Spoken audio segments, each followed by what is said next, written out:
नारद जी ने कहा देवी तुम कौन? कहा मेरा नाम भक्ति है, ये दोनों मेरे बेटा हैं ज्ञान वैराग्य। कलिकाल के थपेड़ से दोनों वृद्ध हो गए, कुछ कृपा करो। तब नारद जी बारंबार समझा भी रहे हैं और अनेक प्रकार का ज्ञान दे रहे हैं। हे मां, वृंदावन से संयोगा पुनस्त्वं तरुणी नवा धन्यं वृंदावनं तेन भक्ति नृत्यति यत्र च।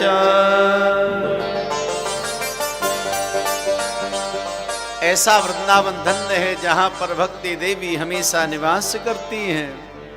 तो आइए भैया एक बार हम बड़े भाव और प्रेम के साथ में जल्दी जल्दी वृंदावन, क्योंकि श्री राधा रानी हमको बार बार बुलाती रहें, इसी भाव के साथ एक मधुर भजन। एक बार जो श्री बिहारी जी महाराज की पावन चरण शरण में जो आ जाता है वो बिहारी जी का ही हो जाता है।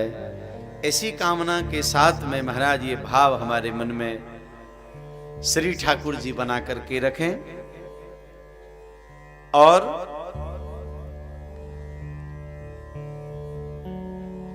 श्री सुत जी महाराज कहने लगे, नारद जी ने मां भक्ति देवी को अनेक बारों समझाने लगे हैं, ज्ञान वैराग्य को ठीक करने के लिए अनेक उपदेश दे रहे हैं महाराज, जिससे कि सब ठीक हो जाए, सबका कल्याण हो जाए।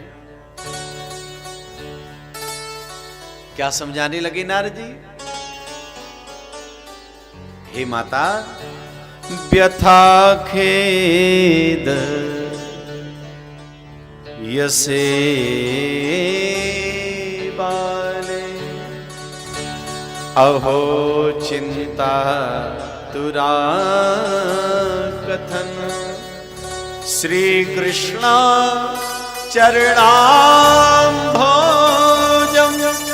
स्मरा दुःख्यं गमेष्यति।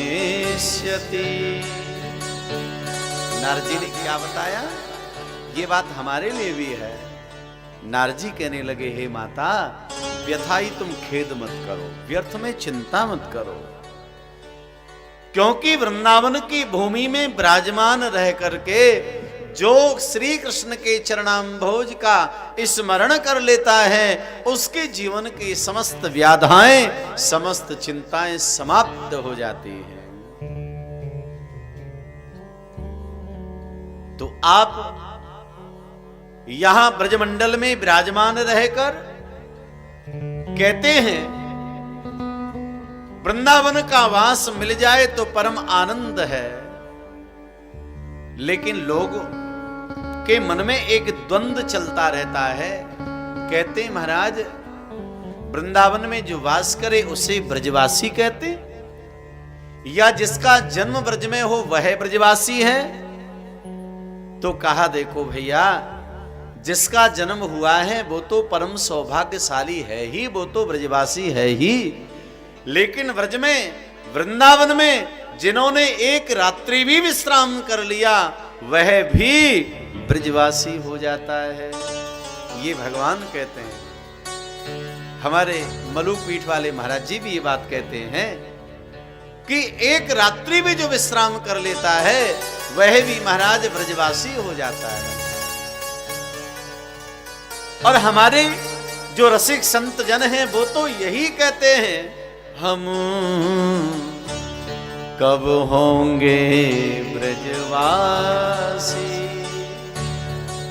ऐसा वो समय कब आएगा, ऐसी वो घड़ी कब आएगी, ऐसा वो शुभ दिन कब आएगा जब हमको भी ब्रज में वास मिलेगा, हम भी ब्रजवासी बनेंगे। वो दिन कब आएगा याद रख लेना भैया।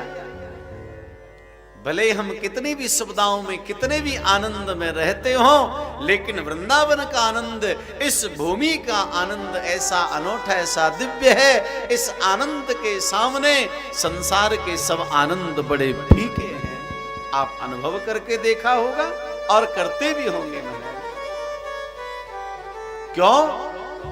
क्योंकि यहां पर ऐसा प्रतीत होता है मानो हम इस भूमि पर नहीं, श्री राधा रानी और मानो प्रिया प्रीतम श्री राधा श्याम सुंदर की गोद में विराजमान है। जिस प्रकार से छोटा बालक अपनी माता और पिता की गोद में विराजमान होकर वो परम आनंद का अनुभव करता है, उसी प्रकार से हम जीवात्मा, हम जो जगत पिता हैं, जगन माता हैं, उनकी गोद में विराजमान होकर बैठकर हम परम आनंद का अनुभव करते हैं। वही आनंद इस भूमि में बैठने से होता है। और नारद जी ने कहा, मां रही बात कन्हैया की, अरे उसे तो कोई पुकार के तो देखे। द्रौपदी चे परित्राता येन कौरव कल्मषा पालिता गोप सुंदरिया सा कृष्ण वापिनो गता। अरे द्रौपदी ने बुलाया। जब भरी सभा में द्रौपदी के वस्त्र का हरण दुशासन कर रहा था, तब द्रौपदी ने दोनों हाथ उठा करके श्री कृष्ण को पुकारा, तो भगवान द्वारिका से दौड़ करके आए। नारद जी कहने लगे, हे माता, जब द्रौपदी की रक्षा के लिए न जाने कौन से गुण पर दया निधि रीझ जाते हैं,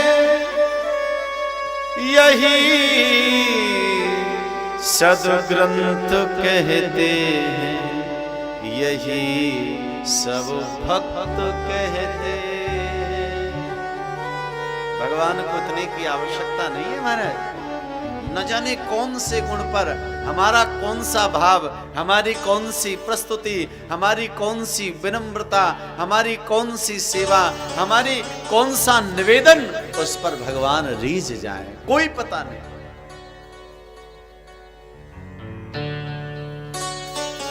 और क्या कहा? नाय गोपियों की दुख व्यथा सुनकर ब्रज गोपी रोती रह गई, भगवान को पुकारती रह गई, लेकिन भगवान नहीं आए।